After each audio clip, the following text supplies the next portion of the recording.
قال لا تخافا إنني معكما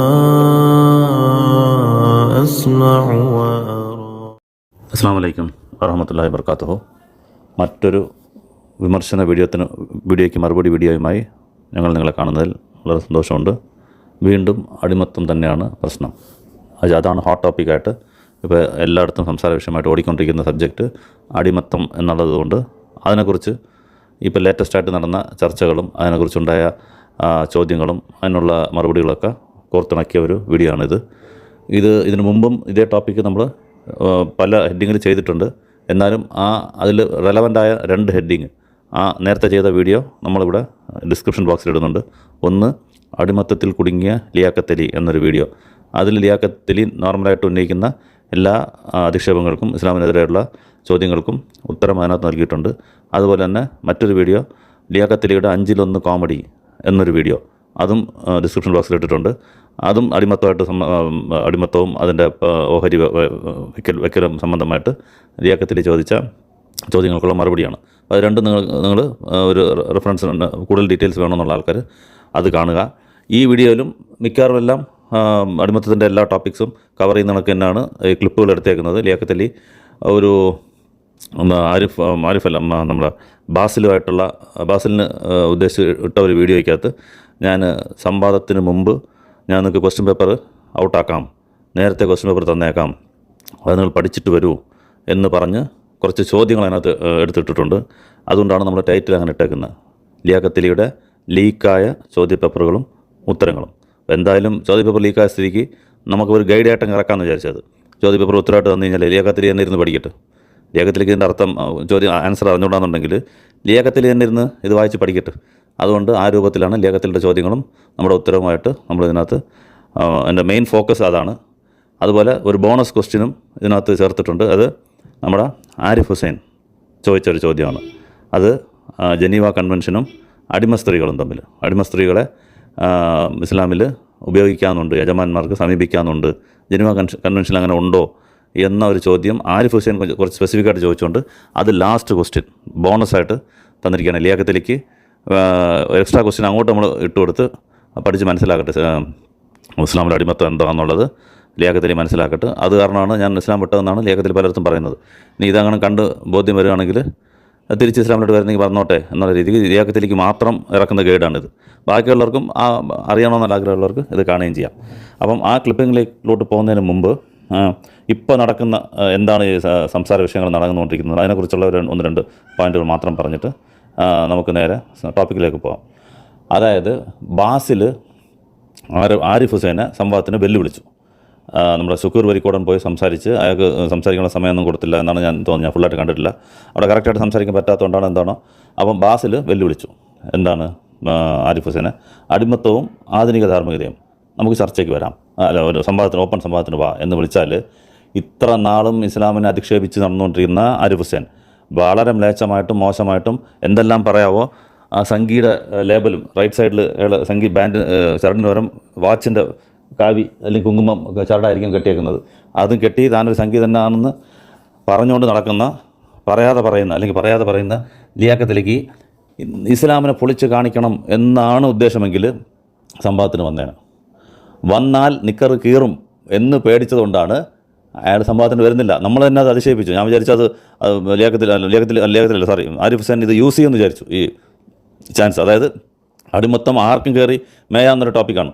ഇസ്ലാമിൽ വഴി പോകുന്നവനും വരുന്നവനും ഇന്നലെ എക്സ് മുസ്ലിം ആയവനും ആവാൻ പോകുന്നവനും എല്ലാം എടുത്തിടുന്ന ഒരു ടോപ്പിക്കാണ് അടിമത്തം. ഇത് വളരെ ഈസിയായിട്ട് ഇസ്ലാമിനെ തകർത്ത് കളയാം എന്നുള്ള അത്ര എളുപ്പത്തിലുള്ളൊരു ടോപ്പിക്ക് അങ്ങോട്ട് കൊടുത്തിട്ട് അയാൾ ഓടി മാറുന്നെങ്കിൽ ഇതിൽ നിന്ന് തന്നെ വിശ്വാസികളും എക്സ് മുസ്ലിംസായ നേരെ ചിന്തിക്കുന്ന ആൾക്കാരുണ്ടെങ്കിൽ മനസ്സിലാക്കുക, അയാൾക്കറിയാം വന്നാൽ പൊളിയുമെന്നുള്ള അറിയാം. എന്നുവെച്ചാൽ അത്രയ്ക്ക് വാദങ്ങൾ ബാസിൽ അങ്ങോട്ട് പറഞ്ഞു വെച്ച് കഴിഞ്ഞു. എന്താണ് അടിമത്തം എന്നുള്ളത് ക്ലിയറായിട്ട് മനസ്സിലാക്കി തന്നു കഴിഞ്ഞു വിശ്വാസികൾക്ക്. എന്താണ് അടിമത്തം, ഇവർ വിമർശിക്കുന്ന കണക്കല്ല എന്നുള്ള പോയിന്റുകളും അതിനുള്ള ഹദീസും ആയത്തുകളെല്ലാം പറഞ്ഞ് മനസ്സിലാക്കിയുകൊണ്ട് അയാൾക്ക് നല്ലപോലെ അറിയാൻ സംവാദത്തിന് വന്നാൽ നിൽക്കത്തില്ല. സംവാദത്തിനൊന്ന് തോറ്റുപോയാൽ പിന്നെ അയാൾ ഇത്രയും നാൾ കെട്ടിവെച്ചേക്കുന്ന കോട്ടയുണ്ടല്ലോ, ആ പേരും യൂട്യൂബിയോസും എല്ലാം ഒറ്റയടിക്ക് താഴെ പോകും. അതാണ്. അപ്പോൾ അത് പേടിച്ചിട്ടാണ് അയാൾ വരാത്തത്. അതിന് സേഫ് സൈഡ് കളിക്കുകയാണ്. അതിനൊരു മുടന്ന് ഞാൻ പറയണമല്ലോ, വരുന്നില്ല എന്നുള്ളതിന് മുടന്ന് ഞാൻ പറയണം. അതിന് ആരിഫ് ഹുസൈൻ പറഞ്ഞേക്കുന്നത് അടിമത്തം ഹലാലോ ഹറാമോ അവരൊറ്റ ചോദ്യത്തിൽ വരാമെന്നുള്ളത്. അതെന്തൊരു തോന്നിവാസം അത്. ഒരു കാര്യം എടുത്തു കഴിഞ്ഞാൽ അതിൻ്റെ എല്ലാം അലസണം. ഹലാലാണോ ഹറാമാണോ ഒന്ന് നോക്കണം, അതിനകത്ത് എന്തുകൊണ്ട് ഹലാൽ അല്ലെങ്കിൽ എന്തുകൊണ്ട് ഹറാം, എന്താണ് അതിനകത്ത് പറഞ്ഞിരിക്കുന്നത്. എന്നാലേ ജനങ്ങൾക്ക് മനസ്സിലാവും. ആളുകൾക്ക് ഇതിൻ്റെ സത്യാവസ്ഥ മനസ്സിലാണെങ്കിൽ ഒറ്റ ചോദ്യം ഹലാലോ ഹറാമോ അത് മാത്രം ചോദിച്ച് ഹലാൽ അല്ലെങ്കിൽ ഹറാം എന്ന് പറഞ്ഞാൽ സമാധാനം തീരുമോ?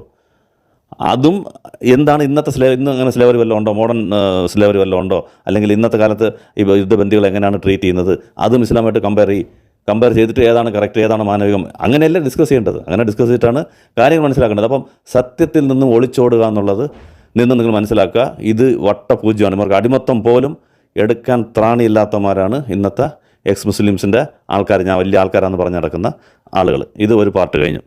ഇനി അടുത്തത് ലിയാഖത്ത് അലിയുടേത്. ലിയാഖത്ത് അലി എന്ത് ചെയ്യുന്നു? അയാൾ കുറേ നാളായിട്ട് എങ്ങനെയെങ്കിലും ഒരു ആരിഫ് പെട്ടെന്ന് ഇവർ രണ്ടുപേരും ലോറലും ഹാർഡിയും പോലെ കോമഡി നടത്തിക്കൊണ്ടിരുന്നതായിരുന്നു ഒന്നിച്ച്. ഇടയ്ക്ക് വെച്ച് എന്താണെന്ന് പറയുമ്പോൾ അവർ പിരിഞ്ഞു പോയെന്ന് മാറിപ്പോയെന്ന് കേട്ടു. ഇപ്പോൾ പിന്നെ അവർ കോംബോ ആയിട്ടാണ് വന്നേക്കുന്നത്. ഇപ്പോൾ ഒരു വീഡിയോ അവർ രണ്ടുപേരും കൂടെ ചേർന്നിറക്കിയിട്ടുണ്ട്. എന്താണ് ഇതിൻ്റെ ഉള്ളിലെ കളികളെന്ന് നമുക്കറിയത്തില്ല, അതിനുള്ള സമയം നമുക്കില്ല. അപ്പം ഇത് അവസരം നോക്കിയിരുന്ന ലിയാഖത്ത് അലി എന്ത് ചെയ്തു? ലിയാഖത്ത് അലിയുടെ ബാക്ക്ഗ്രൗണ്ട് വേറെയാണ്. എങ്ങനെയെങ്കിലും പൈസ സമ്പാദിക്കുക. താനും ആരിഫിൻ്റെ അത്ര ആരിഫ് ഇവരെ കൂടെ ഇരുന്നാണെങ്കിൽ അയാൾ പെട്ടെന്ന് സംഗീത ലൈനിൽ പോയിട്ട് പെട്ടെന്ന് വലുതായി, വ്യൂവേഴ്സ് കൂടി, വേറെ ലെവലിലൊക്കെ പോയി. പക്ഷേ ലിയാഖത്ത് അലി ഇപ്പോഴും അയാളുടെ കുറേ ആൾക്കാരുമായിട്ട് ഇരുന്ന് ലൈവ് നടത്തിക്കൊണ്ടിരിക്കുകയാണ്. അപ്പോൾ അങ്ങനെ വലിയ റീച്ചില്ല. ഇപ്പോൾ റീച്ച് കിട്ടണമെങ്കിൽ എന്തെങ്കിലും ഒന്ന് കാര്യമായിട്ട് ചെയ്ത് കാണിക്കണം. അപ്പോൾ ഒരു സംവാദം നടന്നു കഴിഞ്ഞാൽ ശ്രദ്ധ എല്ലാവരും ആ സംവാദത്തിലേക്ക് വരും. അതുവഴി ഇപ്പോൾ 2-3 പുതിയ ചാനൽ തുടങ്ങുന്നതെന്നൊക്കെ കേൾക്കുന്നു. ആ ചാനലിന് വ്യൂവേഴ്സ് കിട്ടും, അത് നടത്താം. അതുപോലെ തന്നെ റെക്കോർഡിംഗ് തിയേറ്റർ, അത് കഴിഞ്ഞ വീഡിയോ ശ്രദ്ധിച്ചാലറിയാം. ഞാൻ റെക്കോർഡിംഗ് തിയേറ്റർ കെട്ടണമെന്ന് 3 വർഷമായിട്ട് ഞാൻ ശ്രമിക്കുന്നു, നടക്കുന്നില്ല എന്ന ഒരു സ്റ്റേറ്റ്മെൻറ്റ് നടത്തിയിട്ടുണ്ട്. അത് മനസ്സിലാവാത്തവർക്ക് വേണേൽ ഞങ്ങൾ പറഞ്ഞുതരാം. എന്താണെന്ന് വെച്ചാൽ അതിൻ്റെ അർത്ഥം നിങ്ങൾ പെട്ടെന്ന് തന്നെ സംഭാവനകൾ അയച്ചു കൊടുക്കുക എന്നാണ് അദ്ദേഹം ഉദ്ദേശിച്ചത്. അതായത് ഇനിയും കൊടുക്കാൻ പറ്റാത്ത ആൾക്കാർ, അത് മനസ്സിലാവാത്ത ആൾക്കാരുണ്ടെങ്കിൽ ഞങ്ങളത് എത്തിച്ചേരാം ലിയാഖത്തിലേക്ക് വേണ്ടി. അതാണ് ഉദ്ദേശിച്ചത്. നിങ്ങൾ സംഭാവനകളൊക്കെ നടത്തുക, പെട്ടെന്ന് കൊടുക്കുക. അപ്പം പെട്ടെന്ന് ചുമ്മാ ചോദിച്ചാൽ നിങ്ങൾ കൊടുക്കുമോ? ഇല്ലല്ലോ. അപ്പോൾ ഒരു സംവാദമൊക്കെ നടത്തി കാണിച്ചു കഴിഞ്ഞാൽ വാസുവായിട്ട് സംസാരിച്ച് കുറച്ചും കൂടെ ലെവലൊന്ന് കൂടി അതിന് ആൾക്കാർ 4 ആൾ ഇനിയും കുറച്ച് കൂടുതൽ ആൾക്കാർ അറിയും എന്ന ഒരു ചാൻസ് നോക്കിയിട്ടാണ് ലിയാഖത്ത് അലി പുറവേ നടക്കുകയാണ് ബാസിലിൻ്റെ. എങ്ങനെയെങ്കിലും ഒന്ന് സംവാദത്തിന് വാ എന്ന്. ഇതിനകത്ത് ഒരു പാർട്ടുമല്ല, ലിയാഖത്ത് അലി പാർട്ടേ അല്ല. ആരിഫ് ഹുസൈന് ഇതായിട്ട് ആരിഫ് ഹുസൈനും ബാസിൽ അവർക്കാണ് മറുപടി കൊടുത്തുകൊണ്ടിരിക്കുന്നത്. ലിയാഖത്ത് അലിയുടെ പേര് പോലും പറയത്തില്ല. സംവാദ വെല്ലുവിളി നടത്തിയേക്കുന്നതെല്ലാം ആരിഫിനെ നോക്കിയാണ്. ആ വീഡിയോ കട്ട് ചെയ്ത് ആരിഫ് എന്നുള്ള പേര് കട്ട് ചെയ്തിട്ട് ലിയാഖത്ത് അലി ആ ക്ലിപ്പിന് ഞാൻ റെഡിയാണ് കണ്ടോ വെല്ലുവിളിച്ചിട്ട് പെന്മാറുന്നതെന്ന് പറഞ്ഞ് കാണിക്കുന്ന ഭൂലോക ഉടായ്പ് ലിയാഖത്ത് അലി കാണിച്ചുകൊണ്ടിരിക്കുക. ആരിഫ് ഹുസൈനെ വിളിച്ച ഡിബേറ്റ് കോളിൻ്റെ ആ ക്ലിപ്പ് എടുത്ത് കട്ട് ചെയ്തിട്ട് ആരിഫ് ഹുസൈൻ്റെ പേര് മാറ്റിയിട്ട് ഇതെന്തോ ലിയാഖത്ത് അലിയെ വിളിച്ച കണക്ക് ആ ക്ലിപ്പ് കാണിച്ചിട്ട് ഞാൻ റെഡിയാണെന്ന് പറഞ്ഞ് കാല് വീഴാത്തതിൻ്റെ കുറവേ ഉള്ളൂ. അവർ കുറേ നടന്ന് ഈ കുടിയൻ കാലി ചുറ്റി കിടക്കത്തില്ല ഒരു പടത്തിൽ, ഈ ഇന്നസെൻറ്റ് ഏതൊരു പടത്തിനകത്ത് പ്രശ്നം ഇന്നസെൻറ്റ് ആർക്കും മമ്മൂട്ടിയായിട്ടുണ്ട്. ഇതിൻ്റെ ഇടയ്ക്ക് ആ കുടിയൻ കയറി ഇടയ്ക്ക് കയറി വന്നിട്ട് അവനൊരു പാർട്ടിയേ അല്ല, എന്നാലും ഈ കാലിൽ പിടിച്ച് കിടന്ന അയാളെ അണ്ടർ ഊരുന്നത് ഇങ്ങനെയൊക്കെ ഒരു സീൻ ഏതൊരു പടത്തിൽ കണ്ടിട്ടില്ലേ? അതുപോലെ കുടിയൻ കാലി ചുറ്റുന്നുണ്ടെങ്കിൽ ലിയാഖത്ത് അലി ഇപ്പം ബാസിലിൻ്റെ കാലി ചുറ്റി കിടക്കുകയാണ്. പക്ഷേ അർഹിക്കുന്ന അവജ്ഞയോടുകൂടി ബാസിൽ അത് തള്ളിക്കളഞ്ഞുകൊണ്ടേയിരിക്കുകയാണ്. എന്ന് വെച്ചാൽ അങ്ങനെ ഇപ്പോൾ ഞങ്ങളുടെ പേരിൽ റെക്കോർഡിംഗ് തിയേറ്റർ കെട്ടണ്ട എന്നുള്ളതാണ് ബാസിലിൻ്റെ ചിന്ത എന്നാണ് എനിക്ക് തോന്നുന്നത്. ന്യൂട്രലായിട്ട് നമുക്ക് കാണുമ്പോൾ അതാണ് നമുക്ക് മനസ്സിലാവുക. അപ്പം ഇതാണ് ഇപ്പം നടന്നുകൊണ്ടിരിക്കുന്ന ഒരു സെനാറിയെക്കുറിച്ച് നമുക്ക് പറയാനുള്ളത്. ഇനി വേറൊരു സംഭവം കൂടെ ഇന്നലത്തെ ഒരു വീഡിയോയിൽ ലിയാഖത്ത് അലി പറയുന്നത് കേട്ടു. അതായത് കിളി പോയ ലിയാഖത്ത് അലിയിൽ നിന്ന് നമ്മൾ ഒരുപാട് ഇറക്കുന്നുണ്ട്. വീഡിയോ നമ്മൾ മുമ്പ് ഇറക്കിയിട്ടുണ്ട്. ഇപ്പോൾ പിന്നെയും എല്ലാ വീഡിയോയും കിളി പോയാൽ തന്നെയാണ് ലിയാഖത്ത് നമുക്ക് മനസ്സിലാവും. അതിനെല്ലാത്തിനും ഒരേ ടൈറ്റിൽ ഇടാൻ പറ്റത്തില്ലല്ലോ. അതുകൊണ്ടാണ് നമ്മൾ ടൈറ്റിൽ മാറ്റി ഇടുന്നത്. അപ്പോൾ അയാൾക്ക് ആക്ച്വലി ഇത് ബാസിൽ വരാത്തതുകൊണ്ട് കിളി പോയി കിടക്കുകയാണ്. ഇപ്പോൾ വരുന്നതുമില്ല, ആ കൂടെ നാണം കെട്ട് നടക്കുമ്പോഴത്തേക്ക് അവസാനം കുറച്ച് ബഡായികളൊക്കെ ചേർത്ത് പറയുന്നുണ്ട്. അതിനകത്താണ് ഈ റെക്കോർഡിംഗ് തിയേറ്ററിൻ്റെ കാര്യമൊക്കെ പറയുന്നതും. പിന്നെ എനിക്കിത് ഇസ്ലാം വിമർശനമൊന്നും ആവശ്യം ഉണ്ടായിട്ടില്ല. എനിക്ക് നല്ലപോലെ സംസാരിക്കാനൊക്കെ അറിയാം. കുറച്ച് ബഡായി എന്നല്ല പറയുന്നുണ്ട്. എനിക്ക് സംസാരിക്കാനൊക്കെ ഞാൻ ട്രെയിനിങ്ങിന് പോയി വേറെ വല്ല ഫീൽഡിൽ പോയിരുന്നെങ്കിൽ ഞാൻ ഇപ്പോൾ രക്ഷോട്ട് പോയാനെ. പിന്നെ എൻ്റെ ലക്ഷ്യമുണ്ട് എന്ന് വെച്ചാൽ ലക്ഷ്യം കേട്ടപ്പോഴത്തേക്ക് നമ്മളൊന്ന് ആലോചിച്ച് ശരിക്കും കിളി പോയതാണോ ലിയാഖത്ത് അലിക്ക് എന്നുള്ളത്. അതായത് ഇസ്ലാമിൻ്റെ അഹങ്കാരം എനിക്കൊന്ന് തീർക്കണം. ഇതാണ് ഇപ്പോൾ ലിയാഖത്ത് അലിയുടെ ലക്ഷ്യം. അറ്റ്ലീസ്റ്റ് കേരളത്തിലെ അഹങ്കാരം തീർത്തിട്ട് ഇനി തമിഴ്നാട്ടിലോട്ട് പോകാൻ നിൽക്കുകയെന്ന്. കേരളത്തിലെ ഇസ്ലാമിൻ്റെ അഹങ്കാരം തീർത്തിട്ട് ഇയാൾ തമിഴ്നാട്ടിൽ പോയി അവിടുത്തെ ഇസ്ലാമിൻ്റെ അഹങ്കാരം തീർക്കാൻ നിൽക്കുകയാണ്. അത് മതി. അത് നിർത്തി കഴിഞ്ഞാൽ ഞാനിതെല്ലാം നിർത്തും. ഇത് പറയുമ്പോൾ നമുക്ക് വേറൊരു ഡയലോഗ് ഓർമ്മ. ക്ലബ് ഹൗസുകൾ ഇങ്ങനെ പറയുമായിരുന്നു. എക്സ് മുസ്ലിംസ് കൂട്ടായ്മ അവരുണ്ടാക്കിയപ്പോഴത്തേക്ക് അന്ന് ഇങ്ങനെ പറയുമായിരുന്നു, ഞാൻ ഇങ്ങനെ ഇതൊന്നും എക്സ് മുസ്ലിം ഈ സംഘടനയൊന്നും നമ്മൾ കൊണ്ടുപോകത്തില്ല അന്നെന്തോ ഒരു കാരണം പറഞ്ഞു. വിശ്വാസികളൊക്കെ എന്ന് മനസ്സിലാവുന്നോ അന്ന് ഞങ്ങൾ എക്സ് മുസ്ലിം പൂട്ടും. പറഞ്ഞ് 3-ാം മാസം എക്സ് മുസ്ലിം പൂട്ടി. വിശ്വാസികളെല്ലാം മനസ്സിലാക്കി ഇസ്ലാം തെറ്റാണെന്ന് മനസ്സിലാക്കിയതുകൊണ്ടാണോ എന്താണെന്ന് എനിക്കറിയാൻ വയ്യ. ഇനി അവർ തമ്മിലുള്ള കൂട്ടത്തല്ലാണോ അടിയാണോ എന്നറിയാൻ വയ്യ. അവിടെ സ്ത്രീകളെക്കുറിച്ച് അവിടെ ഉണ്ടായ അപവാദങ്ങളും സ്ത്രീകൾക്ക് നേരിട്ട ശല്യങ്ങളും അതൊക്കെ വേറെ പോളിറ്റിക്സാണ്, അതൊന്നും നമ്മളിപ്പോൾ എടുക്കുന്നില്ല. അപ്പം അങ്ങനെയൊക്കെ പ്രശ്നം നടന്നുകൊണ്ട് എന്തോ ഒരു പ്രശ്നത്തിനകത്ത് അത് പൊളിഞ്ഞു പോയി എന്ന് തോന്നുന്നു. ഇപ്പം ഒറ്റയ്ക്കിരുന്നുകൊണ്ട് സംഘടനയൊന്നും ഇല്ലെന്ന് തോന്നുന്നു. ഇരുന്നിട്ട് ഞാൻ പറയുന്നത് ഇസ്ലാമിൻ്റെ അഹങ്കാരം ഞാൻ തീർക്കുന്നവരെയുള്ളൂ ഇത്, അല്ലാതെ റെക്കോർഡിംഗ് തിയേറ്റർ കിട്ടുന്നതുകൊണ്ടൊന്നുമല്ല. റെക്കോർഡിംഗ് തിയേറ്റർ കിട്ടുന്നവരല്ല ഇത്. ഇസ്ലാമിൻ്റെ അഹങ്കാരം തീർത്തിട്ട് ഞാനിതങ്ങ് മാറും എന്ന് പറയുമ്പോൾ ഒരു സെല്ല അഹങ്കാരം ഇല്ലയോ എന്ന് നമുക്ക് തോന്നും. അപ്പോൾ ഞാൻ ചോദിക്കുന്നത്, നിങ്ങൾ ഇസ്ലാമിൻ്റെ മൊത്തത്തിലുള്ള കേരളത്തിലുള്ള എല്ലാ മുസ്ലിങ്ങളുടെ അഹങ്കാരം തീർക്കാൻ വരട്ടെ. ഞങ്ങൾ കുറേ നടന്ന് വീഡിയോ ഇടുന്നുണ്ടല്ലോ, ഞങ്ങളുടെ അഹങ്കാരം അറ്റ്ലീസ്റ്റ് തീർക്ക്. ഈ ഞങ്ങളുടെ ചാനൽ എത്ര വീഡിയോ താഴെ നോക്കുക, എല്ലാം ലിയാക്കത്തിലേക്കുള്ള മറുപടിയാണ് കൊടുത്തേക്കുന്നത്. അതിനകത്ത് ഒരെണ്ണമെങ്കിലും എടുത്തൊന്ന് മറുപടി പറ, അറ്റ്ലീസ്റ്റ് ഞങ്ങളുടെ അഹങ്കാരം ഒന്ന് തീരട്ടെ. പിന്നല്ലേ കേരളത്തിലുള്ള എല്ലാവരുടെയും അഹങ്കാരം തീർക്കുന്നത്. അപ്പോൾ അതാണ് നമുക്ക് ഇൻട്രൊഡക്ഷനായിട്ട് പറയാനുള്ളത്. ആദ്യമേ ഞങ്ങളുടെ അഹങ്കാരം തീർത്തിട്ട് ലിയാക്കത്തലി ബാക്കിയുള്ളവരുടെ അഹങ്കാരം തീർക്കാൻ പോവുക. ഇതാണ് ഒരു ഇൻട്രൊഡക്ഷൻ. ഇനി സബ്ജക്റ്റ് ക്വസ്റ്റ്യൻ പേപ്പർ എടുക്കുന്നതിന് മുമ്പ് വിഷയത്തിലേക്ക് വരാം. എന്താ വിഷയത്തിനെ കുറിച്ചുള്ള ഒരു ആമുഖം. ഈ അടിമത്തം ആണല്ലോ നടന്നുകൊണ്ടിരിക്കുന്നത്. എന്താണ് ഈ സംഭവം, എന്താണ് ഇത്രയും ചർച്ചകൾ വരാനുള്ള കാരണം? അടിമത്തം ഉണ്ട് ഇല്ല എന്ന് ഇസ്ലാം മുസ്ലിങ്ങൾ പറയുന്നു, വിമർശിക്കുന്നവരില്ല ഉണ്ടെന്ന് പറഞ്ഞിട്ട് അവർ കുറേ കാരണങ്ങൾ പറയുന്നു. ആ ചോദ്യ പേപ്പറിൽ മിക്കവാറും എല്ലാം കവറാവും. അതിനകത്ത് ഓരോ ക്ലിപ്പിങ്ങിലും ഡീറ്റെയിൽ ആയിട്ട് നിങ്ങൾക്ക് ചോദിച്ചതിനൊക്കെ ഉത്തരം അതിനകത്ത് കിട്ടും. എന്നാലും ഒരു ജനറൽ ഒരു ഇൻട്രൊഡക്ഷന് വേണ്ടിയിട്ട്, ഫുള്ള് വീഡിയോ കാണാത്തവർക്ക് ഇത് ജനറലായിട്ട് നിങ്ങൾക്ക് മനസ്സിലാക്കാം. എന്താ സംഭവം എന്ന് വെച്ചാൽ, അടിമത്തം എന്ന് ഒരു കാലത്തുണ്ടായിരുന്നു. ആ അടിമത്തം എന്താണെന്ന് വെച്ചാൽ അതിനകത്ത് ഒരു മാർഗ്ഗരേഖയില്ല. ചുമ്മാ പോകുന്നവനെ പിടിച്ച് അടിമയാക്കാൻ പറ്റും. റേഷ്യൽ രീതിയിൽ കറുത്ത വർഗ്ഗക്കാരെ, അത് ബലഹീനരായ ആൾക്കാരെ ആഫ്രിക്കയിലെല്ലാം പോയിട്ട് അവിടെ നിന്ന് ആൾക്കാരെ ഫോഴ്സ് ചെയ്ത് അവരെ നിർബന്ധിച്ച് അല്ലെങ്കിൽ പവർ യൂസ് ചെയ്ത് ശക്തി ഉപയോഗിച്ച് അവിടെ നിന്ന് പിടിച്ചുകൊണ്ട് വന്നിട്ട് കറുപ്പ് എന്നുള്ള കാരണം കൊണ്ട്, വെള്ളക്കാരനാക്കത്തില്ല, കറുപ്പ് എന്നുള്ള അമേരിക്ക കൊണ്ടുപോയിട്ട് അടിമയായിട്ട് വെച്ചിരുന്നു. അവിടെയുള്ള ഗോത്രവർഗ്ഗക്കാരെ പിടിച്ച് അടിമയാക്കി എക്സ്പ്ലോയിറ്റ് ചെയ്യുക എന്നുള്ളതാണ്. ചുമ്മാ ഇരിക്കുന്ന ആളിനെ കൊണ്ടുപോയിട്ട് നമ്മുടെ പവർ ഉണ്ട്, നമ്മുടെ ആയുധം ഉണ്ടെന്നുള്ള ഉപയോഗിച്ചിട്ട് അടിമകളാക്കി അവരെ ആ രാജ്യം കെട്ടിപ്പടുത്തുക എന്നുള്ളതും കഷ്ടപ്പെടുത്തുക എന്നുള്ളതും. പിരമിഡ് അതൊക്കെ നമ്മൾ കണ്ടിട്ടില്ലേ. മാക്സിമം പിഴിഞ്ഞ് ഒരു ഇതുമില്ലാതെ, അവർക്ക് അവകാശങ്ങളില്ലാതെ, വസ്ത്രങ്ങളില്ലാതെ, പട്ടിണി കിടത്തി, ഒരു മാനുഷിക പരിഗണനയില്ലാതെ അവരിട്ട് കഷ്ടപ്പെടുത്തി ജോലി വാങ്ങിപ്പിച്ച് അല്ലെങ്കിൽ അടിച്ച് ഗ്ലാഡിയേറ്ററായിട്ട് യൂസ് ചെയ്യുക എന്ന് വെച്ചാൽ മൃഗങ്ങളുമായിട്ടൊക്കെ അവരായിട്ട് കോഴിപ്പോര് പോലെ പോരിനയക്കുക. മനുഷ്യനായിട്ടേ ട്രീറ്റ് ചെയ്യാതെ അത്രയ്ക്ക് കഷ്ടപ്പെട്ട് ഫോട്ടോസൊക്കെ നിങ്ങൾ കണ്ടാൽ അറിയാം. ഒരു അടിമകളുടെ കഴുത്തിലും കായിലും കാലും എല്ലാം ചെയിനിൽ, മുളമുട്ടിൽ അടിമ എന്നൊക്കെ നമ്മൾ പഴയ നിങ്ങൾ കണ്ടു കഴിഞ്ഞാൽ അറിയാം. ഇങ്ങനെ ചെയിനൊക്കെ ഇട്ട് അങ്ങനെ ഒക്കെ ട്രീറ്റ് ചെയ്യുന്ന അടിമ ഉണ്ടായിരുന്നു. ആരെയും പിടിച്ചുകൊണ്ട് പോകും. ഇത് ഫ്രീ ആയിട്ടിരിക്കുന്ന ഒരു കാരണമില്ലാതെ ഒരു സ്ഥലങ്ങളിൽ പോയിട്ട് അവൻ ഇച്ചിരി ബലഹീനനാണെങ്കിൽ പിടിച്ചോണ്ട് പോയി കളയും. അതുപോലെ മനുഷ്യക്കടത്ത് അത് ഒരു സൈഡിൽ നടക്കുന്നുണ്ട്. അത് ഇന്നും നടക്കുന്നുണ്ട്, അന്നും നടക്കുന്നുണ്ട്. മനുഷ്യരെ കടത്തിക്കൊണ്ട് പോയി അത് അടിമപ്പണി ചെയ്യിക്കുക എന്നുള്ളത് ഇത് കാലാകാലങ്ങളായിട്ട് നടന്നുകൊണ്ടിരിക്കുന്നു. ഇതിനെ അടിമ എന്ന് തന്നെ പറയും. ഇനി ഇതിൽ തന്നെ ഒരു ചെറിയ എക്സെപ്ഷൻ എന്നുള്ള രീതിയിൽ യുദ്ധങ്ങൾ വരുന്നില്ലേ. യുദ്ധങ്ങൾ വന്നിട്ട് തോറ്റു കഴിഞ്ഞാൽ, യുദ്ധത്തിൽ പോയി കഴിഞ്ഞാൽ രണ്ട് പാർട്ടികൾ കാണും. അതിൽ അങ്ങോട്ടും ഇങ്ങോട്ടും രണ്ടുപേരും കുറച്ച് പേർ ഇവിടെയും മരിക്കും അവിടെയും മരിക്കും. അവസാനം ഒരു പാർട്ടി ജയിക്കും. ഒരു പാർട്ടി ജയിക്കുമ്പോൾ ഈ യുദ്ധത്തിന് വന്ന ആൾക്കാരെ അവർ ബന്ദികളായിട്ട് പിടിച്ചിട്ട് തിരിച്ചു വിടത്തില്ല. തിരിച്ചു വിട്ട് കഴിഞ്ഞാൽ പിന്നെയും ഇവരോട്ട് യുദ്ധത്തിന് വരും എന്നുള്ളതുകൊണ്ട് പിടിക്കും. ബന്ദികളെ പിന്നെ എന്ത് ചെയ്യണം? പിടിച്ച് കഴിഞ്ഞാൽ തിരിച്ചു വിടാൻ പറ്റത്തില്ല. അപ്പോൾ പിന്നെ ഇന്നത്തെ സിസ്റ്റം എന്താണെന്ന് വെച്ചാൽ ജയിൽ സിസ്റ്റം. ജയിൽ എന്ന് പറഞ്ഞാൽ യുദ്ധബന്ദികളെ പോലും കുറച്ച് ചെറുതായിട്ട് പിടിച്ച് കഴിഞ്ഞാൽ ജയിലിൽ വെക്കാം. ഒരുപാട് ആൾക്കാരെ പിടിച്ച് കഴിഞ്ഞാൽ ജയിലിലൊന്നും വിടാൻ പറ്റത്തില്ല. ഓൾറെഡി നമ്മുടെ നാട്ടിൽ തന്നെയുള്ള ക്രിമിനൽസിന് നമ്മുടെ ടാക്സിലാണ് അവർക്ക് ഉള്ള ആഹാരവും ജയിലും അത് നോക്കാൻ പോലീസുകാരും ലൈറ്റും എല്ലാ സോപ്പും ചിക്കനും സിനിമയും എണ്ണയെല്ലാം കൊടുക്കുന്നത് നമ്മുടെ പൈസ ടാക്സ് മേടിച്ചിട്ടാണ് അവരെ നോക്കിക്കൊണ്ടിരിക്കുന്നത്. ഇനി യുദ്ധം നടന്നു കഴിഞ്ഞാൽ അവരെ പിടിച്ചുകൊണ്ട് വന്ന് ജയിലിലാക്കി അവരെ ഇതേ കണക്ക് ചിക്കനും മട്ടനും എല്ലാം കൊടുത്ത് ഇത്രയും നമ്മുടെ പൈസയും കൊടുത്ത് അവരെ പോറ്റണം. അതാണ് ഇപ്പോൾ നടക്കുന്നതെന്നാണ് പറയുന്നത്. പക്ഷേ അതല്ല. അത് നമ്മൾ ജനീവ കരാർ അതൊക്കെ എടുക്കുമ്പോൾ ഇന്ന് നടക്കുന്നത് എന്താണെന്ന് നോക്കുന്ന സമയത്ത് നമുക്കത് ലാസ്റ്റായിട്ട് നോക്കാം. ഓരോ ക്ലിപ്പിൽ വരുമ്പോഴത്തേക്ക് ഡീറ്റെയിൽ ആയിട്ട് നോക്കാം. വെപ്പ് അതാണ് ഇന്നത്തെ, ഇതാണ് സിസ്റ്റം എന്നാണ് വെപ്പ്. പക്ഷേ അങ്ങനെയൊന്നും നടക്കാറില്ല. അയാൾ അവിടെ ശത്രുവിനെ കൊണ്ടുവന്ന് നമ്മളെ തീറ്റിപ്പോട്ടേണ്ട ആവശ്യമുണ്ട് നമ്മുടെ ടാക്സിൽ. അത് എത്ര പേര് ചെയ്യും? അല്ലെ എത്ര ശത്രുക്കളുണ്ടെങ്കിൽ ഒരു 50,000 പേരെ ബന്ദികളായിട്ട് കിട്ടിക്കഴിഞ്ഞാൽ ജയിലിലിട്ട് നമുക്ക് ആഹാരം കൊടുത്തു കഴിഞ്ഞാൽ എത്ര ചിലവാകും ഗവൺമെൻറ്റിന്? എത്ര നാളങ്ങനെ ചെയ്യും? അപ്പോൾ അതൊന്നും നടപ്പുള്ള കാര്യമല്ല. ഇന്നും നടക്കത്തില്ല. മാക്സിമം കൊല്ലും ടോർച്ചർ ചെയ്ത് വിടും. കുറച്ച് പേരെ പിടിക്കും, അവർ 10 പേര് 15 പേരെ പിടിക്കും, അത് അങ്ങോട്ട് ഇങ്ങോട്ട് കൈമാറാമെന്ന് പറയും. അല്ലെങ്കിൽ ഇപ്പോൾ മാക്സിമം കൊന്നുകളയാണ്. ബന്ദികളെന്നുള്ള രീതിയിൽ നടക്കുന്നില്ല. അപ്പോഴായിട്ടാണ് ഇപ്പോൾ ഉക്രൈൻ ഇത് നടക്കുന്നില്ല. ഉക്രൈൻ ഇത് വാർ നടക്കുന്നില്ലേ? അവിടെയൊക്കെ കൊല്ലുന്നുകൊണ്ട് ബന്ദികളായിട്ട് ആരെയാണ് പിടിച്ച് ജയിലിൽ വെച്ചേക്കുന്നത്? ഏതെങ്കിലും ബന്ദി കൈമാറ്റമോ ജയിലോ നടക്കുന്നുണ്ടോ? അവിടെ നടക്കുന്നുണ്ടോയെന്ന് ഞാൻ അവസാനം പറയാം. ആരിഫ് ചോദിച്ച ചോദ്യത്തിന് മറുപടിയായിട്ട് ഞാൻ പറയാം. ജനീവ കരാറും സ്ത്രീകളെ ബന്ദികളാക്കിയാൽ അവരോടുള്ള ട്രീറ്റ്മെൻറ്റ് തമ്മിൽ കമ്പയർ ചെയ്യുമ്പോൾ ഞാൻ ലാസ്റ്റായിട്ട് പറയാം എന്താണെന്നുള്ളത്. അപ്പം അതൊന്നും നടക്കുന്ന കാര്യമല്ല. ഇത് ജയിലിൽ പിടിച്ച് ചെയ്യുന്നതൊന്നും നടക്കത്തില്ല. മാക്സിമം കൊല്ലും, അല്ലെങ്കിൽ ടോർച്ചർ ചെയ്യും അവരായിട്ട്. ആർമി കയറി കഴിഞ്ഞാൽ എന്ത് നടക്കും എന്നുള്ളതെന്നൊക്കെ അറിയാം. സ്വന്തം രാജ്യത്ത് നടന്നാൽ തന്നെ, ഇനി അപ്പുറം നടക്കുന്നത് പോട്ട് അങ്ങോട്ടും ഇങ്ങോട്ടുള്ള രാജ്യം നടക്കുന്നില്ല. സ്വന്തം സ്റ്റേറ്റിൽ ഏതെങ്കിലും സ്റ്റേറ്റിൽ ആർമി കയറിയാൽ അവിടെ എന്ത് നടക്കും എന്നുള്ളത് അറിയാം. അവിടെ മാക്സിമം എക്സ്പ്ലോയിറ്റേഷനും സ്ത്രീകൾക്കെതിരെയുള്ള അക്രമങ്ങളും എന്തും ചെയ്യാം എന്നുള്ള രീതിയിലാണ്. കാശ്മീരിലൊക്കെ നമ്മൾ കണ്ടതാണ് എത്രത്തോളം അവിടുത്തെ ആൾക്കാരായിട്ട് സ്വന്തം ഇന്ത്യൻ ആർമി തന്നെ പീഡിപ്പിക്കുന്നു എന്നുള്ളത്. അപ്പം ഇതൊക്കെ ചുമ്മാ പറഞ്ഞ് ജനീവ കരാറിൽ എഴുതി വെച്ചിട്ടുണ്ടെന്ന് പറഞ്ഞ് അത് ടോയ്ലറ്റ് പേപ്പറിന് പോലും യൂസ് ആവത്തില്ല എന്നുള്ളത് കണക്കുകൾ വെച്ച് അവസാനം പ്രൂവ് ചെയ്യാം.